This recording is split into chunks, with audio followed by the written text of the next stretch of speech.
السلام علیکم ورحمۃ اللہ وبرکاتہ نحمدہ ونصلی علی رسولہ الکریم۔ ناظرین کرام، غیر مقلدیت کا نتیجہ شاید آپ جانتے ہی ہوں گے کہ کیا ہوتا ہے جب بندہ ان کا ذہن یعنی بندے کا ذہن غیر مقلدانہ بن جاتا ہے، غیر مقلدیت اس پر غالب ہو جاتی ہے، تو پھر وہ یوں سمجھو وہ ایک آوارگی ہے، اس کو یعنی وہ خود اختیار ہے، خود مختار بن جاتا ہے۔ اب اس کو اجازت ایک قسم کی دی جاتی ہے کہ یہ آپ دین کے ساتھ جائیں، جو مذاق کرنا ہے کر لیں۔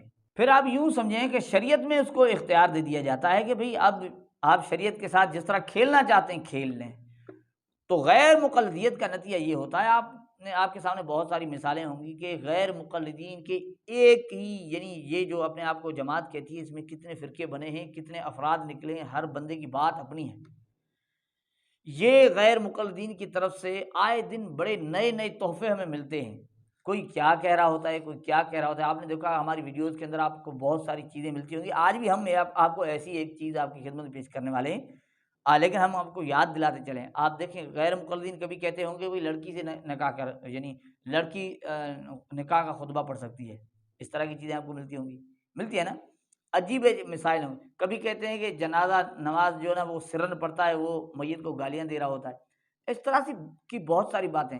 اب پھر ان کے بندے ایسے تیار ہوتے ہیں، دیکھیں کبھی شیعوں کے ساتھ گھوڑے نکلوا رہے ہوتے ہیں، اور ان کے پھر روزانہ آئے دن جو ہے نا وہی خود بخود کہتے ہیں ہمارا فلاں گمراہ ہے، وہ جو حقبر نہیں ہے، ہمارا فلاں جو ہے نا وہ گمراہ ہے۔ اس طرح پھر آپس میں جو ہے نا وہ بھڑتے ہیں، پھر ایک دوسرے پر سچائیاں جو ہے نا وہ ان کی ظاہر ہو جاتی ہیں۔ تو غیر مقلد کی طرح بہت ساری ایسی چیزیں عجیب عجیب آتی رہتی ہیں، لیکن آج ہم آپ کی خدمت میں ایک اور غیر مقلدیت کی محنت، یعنی جو غیر مقلد محنت کریں اس کا نتیجہ آپ کی خدمت میں پیش کرنے والے ہیں۔ ذرا آپ اس کو دیکھ لیں اور سماعت فرمائیں کہ جناب کیا کہتے ہیں، تاکہ ہمیں پتہ چل سکے کہ غیر مقلدین کی محنت کا نتیجہ کیا ہے اور لوگ بن کیا رہے ہیں۔ دیکھ لیجئے اور سن لیجئے۔ بسم اللہ الرحمن الرحیم۔ السلام علیکم ورحمۃ اللہ وبرکاتہ۔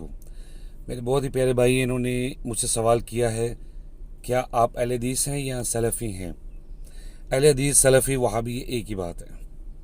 اور جہاں تک آپ کا سوال ہے کہ میں کون ہوں، میری جب باتوں کو لوگ سنتے ہیں یا میرے حلیوں کو جب دیکھتے ہیں، داڑھی کو اسپیشلی جب دیکھتے ہیں، تو ان کو یہی لگتا ہے کہ میں شاید اہل حدیث یا سلفی یا وہابی ہوں۔ جی میرے بھائیوں، میں مسلمان ہوں۔ مجھ سے اکثر لوگ پوچھتے ہیں ٹھیک ہے سارے مسلمان ہیں، آگے کیا ہے؟ میں اکثر کہتا ہوں آگے کچھ نہیں ہے۔ قرآن میں کہا گیا کہ تمہارا نام پچھلی کتابوں میں مسلمان تھا، اس کتاب میں تمہارا نام مسلمان ہے، اور ابراہیم علیہ السلام بھی مسلمان تھے۔ تو جب قرآن میں ہمارا نام مسلمان بتا دیا گیا ہے تو پھر کوئی اور نام رکھنا میں اس کو مناسب نہیں سمجھتا۔ مسلمان ناظرین کرام، اب یہ بندہ دیکھیے کیا کہتا ہے نہ میں وہابی بھی نہیں ہوں، اہل حدیث بھی نہیں ہوں، کیا ہوں میں مسلم ہوں۔ تو بھائی اور جو جتنے بھی دینی جماعتیں ہیں، دینی یعنی جو فرقوں والے ہیں، وہ کیا مسلم نہیں ہیں؟ کیا وہ اپنے آپ کو مسلمان نہیں کہتے؟ آپ کسی سے بھی پوچھ لیں وہ تو کہتے ہیں مسلمان ہوں۔ مسلمان کون نہیں مانتا؟ لیکن اب غیر مقلدانہ ذہن ہوا نا، وہ اس خود تحقیق میں آیا ہے کہ بھئی ہمارا نام اللہ نے مسلمان رکھا ہے، مسلم اللہ نے رکھا ہے۔ تو بھئی اللہ کے رسول سے جب پوچھا جا رہا تھا نا کہ فرقوں والا مسئلہ پوچھا جا رہا، اس وقت اللہ کے رسول نے یہ کیوں نہیں کہا کہ بھئی وہ تو ایسا فرقہ ہوگا جو حق والا ہوگا، وہ صرف اپنے آپ کو مسلمان کہتا ہوگا، کسی فرقے کا نام نہیں کہہ رہا تھا۔ بات تو آسان تھی پہچاننا، لیکن نہیں۔ اب یہ غیر مقلدانہ ذہن ہے کیا کہ دین کا ماہر بھی نہیں، اور جا کر خود تحقیق کرو، سمجھتا بھی نہیں، آیات و احادیث کا پتہ بھی نہیں ہے، اور ان کے احکامات کا تو پتہ ویسے بھی نہیں ہے۔ اب جا کر قرآن اٹھاؤ اور حدیث کی کتابیں اٹھاؤ، کسی نہ کسی کا ترجمہ دیکھ لو، اور پھر اس میں سے مسائل اخذ کرنا، اور پھر ایک ذہن بنا لینا، اور پھر اس پر جم جانا کہ بھئی اس طرح ہی کرنا ہے کیونکہ مجھے یوں سمجھ میں آیا ہے۔ اب اس کو سمجھ، اب اس کا آپ نتیجہ دیکھیں، غلام احمد قادیانی غیر مقلد بنا نا، کیسے غیر مقلد بنا؟ بھائی اس نے خود تحقیق کی، جو ہے نا مرزا قادیانی خود تحقیق کی، اس نے تحقیق سے یہ نتیجہ نکالا کہ نبی آ سکتا ہے، اور نبوت کا دعویٰ کر دیا۔ تو اس طرح کے عجوبے ملتے ہیں نا آپ کو بہت سارے، جاوید غامدی ہے، انجینئر علی مرزا ہے، یہ اس محنت کا نتیجہ ہے۔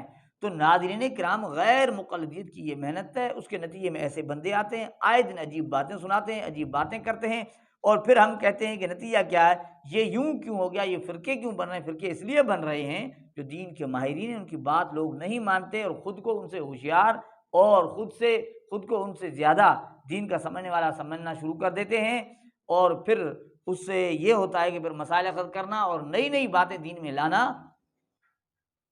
تو اس کا نتیجہ یہ ہوتا ہے ہر بندے کی بات اپنی، اور پھر اپنے وہ بندے تیار کرنا شروع کرتا ہے، لوگ اس کے پیچھے لگنا شروع ہو جاتے ہیں، اور ہر ایک نیا فرقہ تیار ہونا شروع ہو جاتا ہے۔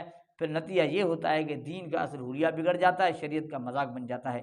تو اللہ جل جلالہ ہمیں ان غیر مقلدین کی حقیقت کو سمجھنے کی توفیق عطا فرمائے۔ یہ ہے حقیقت۔